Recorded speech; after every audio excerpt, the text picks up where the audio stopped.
In this video, I'm going to share with you 9 things that will take your gains to the next level. These things allow me to build muscle twice as fast without having to spend more time in the gym. A lot of people, when they start training, they will hit a wall. They will see progress in the beginning really quick, and then they will look the same in the mirror week after week. Here are the things that I changed, and if you take the approach that I did, within a month, you can look fuller, you can look stronger, and you can finally start to grow again. Now, the first thing you need to do is stop giving yourself only one rest day a week.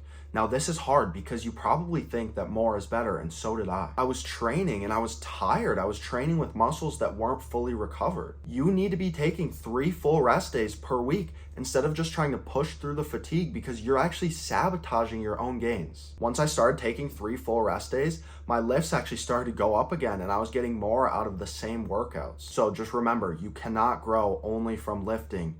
You actually grow from recovering. Now, the second thing, I was a little bit skeptical on at first, but it actually works. I doubled my creatine intake from 5 grams a day, which is the baseline, to actually 10 grams a day. This allowed my lifts to feel smoother, and I definitely looked more muscular in the gym.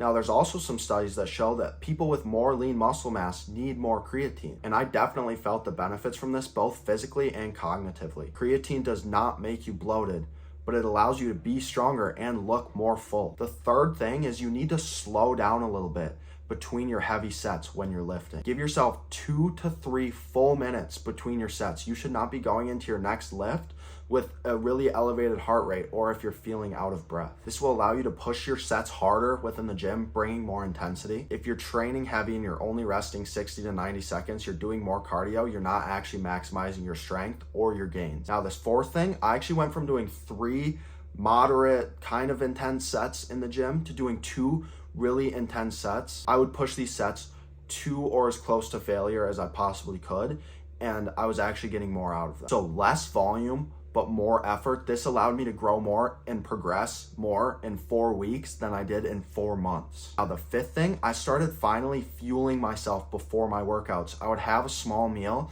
with a little bit of protein, but a relatively large amount of carbs. This will allow you to keep that glycogen loaded while you lift. Your pumps will be way better, and you won't crash in the middle of your workout. Things like honey and fruit, they're amazing before your workouts. If you're lifting hard, but you're eating really low carb, you're probably leaving some gains on the table. Now, the sixth thing, I increased my protein intake to over 1 gram per pound of my own body weight. For me, I'm 200 pounds, so I'm eating around 220 to 250 grams of protein every single day. This allowed me to really dial in my meals. It allowed me to focus on eating really high protein and whole foods, things that keep my body satiated and actually provide it the proper fuel to build muscle back. Your muscles are protein, so don't be putting in all this work in the gym but not eating enough protein. Now, the seventh thing is I actually shrunk my eating window. I used to eat breakfast at like a normal time, and then I'd have lunch, a small lunch, and then I would eat dinner.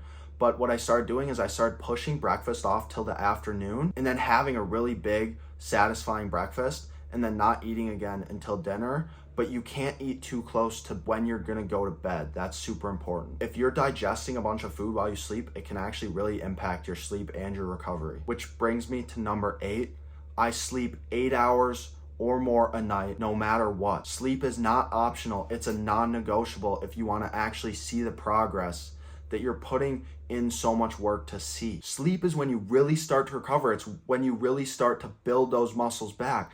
So stop self-sabotaging by having a horrible sleep schedule. When you sleep well, you recover faster, your mood will be better, you'll feel better mentally and physically. Literally every aspect of your life will improve if you're on a proper sleep schedule. Now, this final thing is I stopped spending 2 hours in the gym. There's a sweet spot in the gym where your focus will start to drop, your lifts will get less effective because your form will start to get sloppy, and you're just not getting as much out of your workouts anymore. It's hard to really go in the gym and train with that proper intensity for any more than 60 to 75 minutes. So hit the gym hard, but stay moving, stay locked in, do what you're supposed to do, get in the gym, and get out. So if you feel like your gains are stuck, you don't need to add more volume, and you don't need to train more. You need to recover better, you need to eat smarter, and you need to train with real intensity. Do these 9 things for 30 days, and I guarantee you will be maximizing your muscle growth, and you'll finally be able to feel happy with the progress that you're making again. And if you made it this far in the video, thank you so much for the support. My goal really is just to help you guys, because I didn't really have anyone to help me out in the beginning. And don't forget to subscribe, because we're building the best version of you right here, right now.